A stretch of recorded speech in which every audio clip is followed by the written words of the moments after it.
as we get older and older, I'm 77 right now. You can't live forever, you know. So if this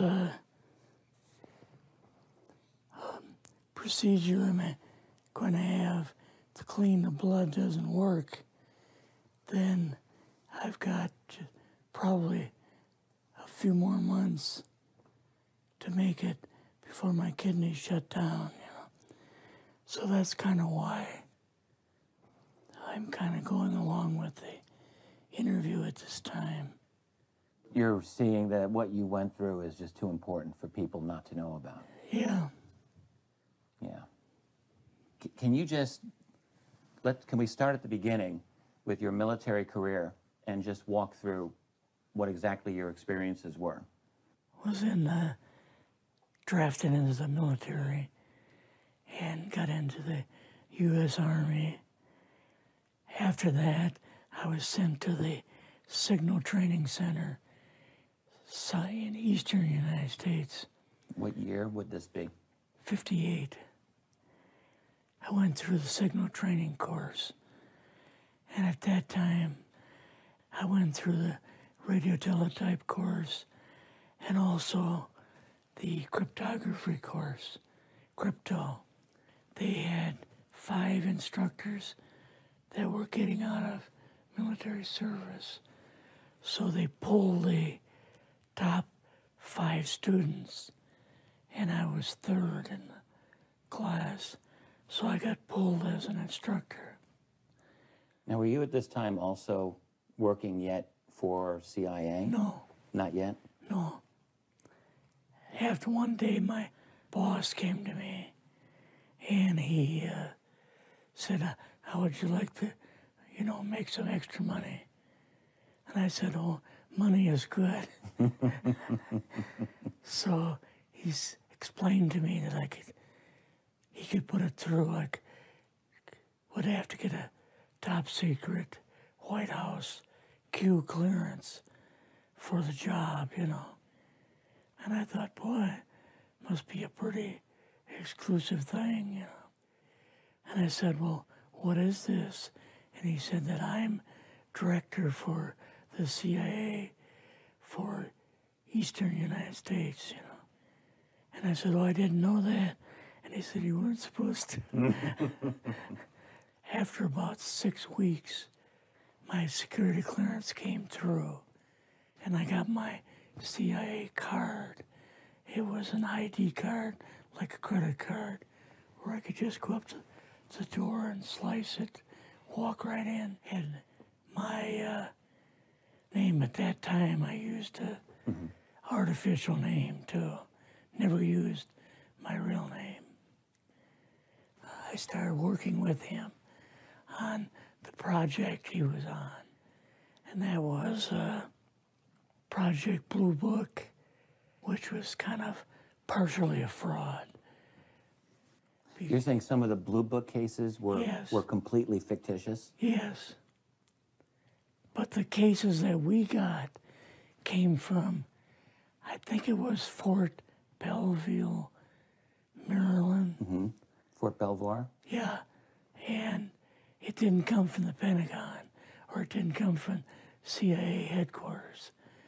But we would get reports about a certain sighting that they had in Mexico or Italy or something like that. And then we had people that would follow through on it, that would go out and interview the people to see if they were nutcases or if it was real, you know. So they'd be going overseas frequently? Yeah, I wasn't, but I always stayed statewide. But the people we had working with us from the CIA would do that. We would get like a new report probably a couple times a week. I was coming into the Army fresh off the farm, you know, so I really didn't have much knowledge of anything, but my boss filled me in on Project Blue Book and what they had found so far as grays and aliens and the Roswell incident. How did you feel when this first got dumped on you? When you first learned about this? I was just kind of overwhelmed with all of this, you know. And I said to him, I don't know if I'm going to be able to be a judge of this type of thing. What's real, what's not, when I don't have much knowledge of it, you know. So... What did he say? He said, well, we have to build the information as we go, and you'll see how this thing is working out. And then the other thing is, of course, you really weren't able to tell family or close friends, obviously. No, I couldn't tell anybody. In fact, I had to take a vow that I wouldn't tell anybody.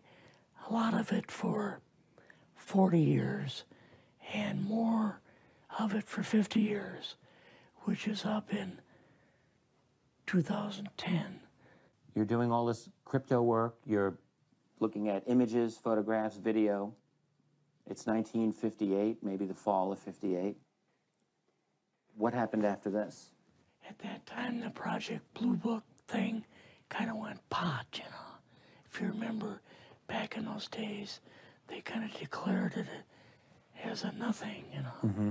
Right. And they were telling the world all UFOs are misidentifications, hoaxes, balloons, psychological issues, whatever. Yes. Yeah. So my boss came to me and he says, we've both got a new assignment. And he says, oh, I said, where are we going? Oh, he says, we're going to the Capitol. We're going to be part of the Eisenhower push. He's trying to find out something about, all about these aliens that MJ-12 was supposed to find out, but never sent back reports to him. The MJ-12, the UFO control group, were they calling it MJ-12 at that time? Yes.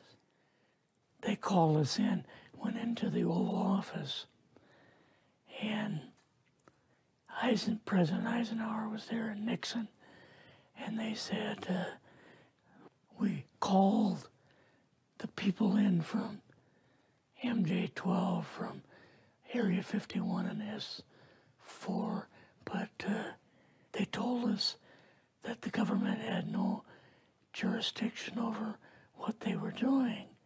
So being a general, past general, you didn't tell them to go to hell without any real good reason, you know. Mm-hmm. So he said, I want you and your boss to fly out there. I want you to give them a personal message. And he says, I want you to tell them, whoever is in charge, tell them that to get in, they have this week, coming week, to get into Washington and to report to me. And if they don't, I'm going to get the First Army from Colorado, and we're going to go over, we're going to take the base over. I don't care what kind of classified material you got. We're going to rip this thing apart. Eisenhower was going to invade Area 51. Yeah, with the First Army. So you go out with your superior. Yes. You fly out. You land. What happens? Can you describe this whole process, what you saw? They took us the 13 or 15 miles south to S4 and like different garage door openings. Okay. And in these garage door openings, they had like different saucer crafts. The very first one had the Roswell craft in. It was kind of crashed up, but apparently every alien that was in it died except for a couple. Well, the Roswell craft was really strange because it looked like real heavy aluminum foil. We could walk next to it and you could rock it. The whole thing probably weighed 150, 300 pounds. Could they tell what the source of power was of this craft? Yeah, it was like a reverse gravitational thing of some kind. In fact, one later on, I got the mathematical code for reversing gravity in a 3x5 card. I guess there are different types of grays and so on. How did you see that evidence? Well, at the later on at S4, we viewed the autopsy film, and then the colonel said, "What we've got in here is we're interviewing a gray alien." All right, right there. How did you feel at that moment? Well, I thought, boy, we had no idea we were going to see the real thing. All we saw was film. You had to have a little bit of heart racing at that Yes. moment.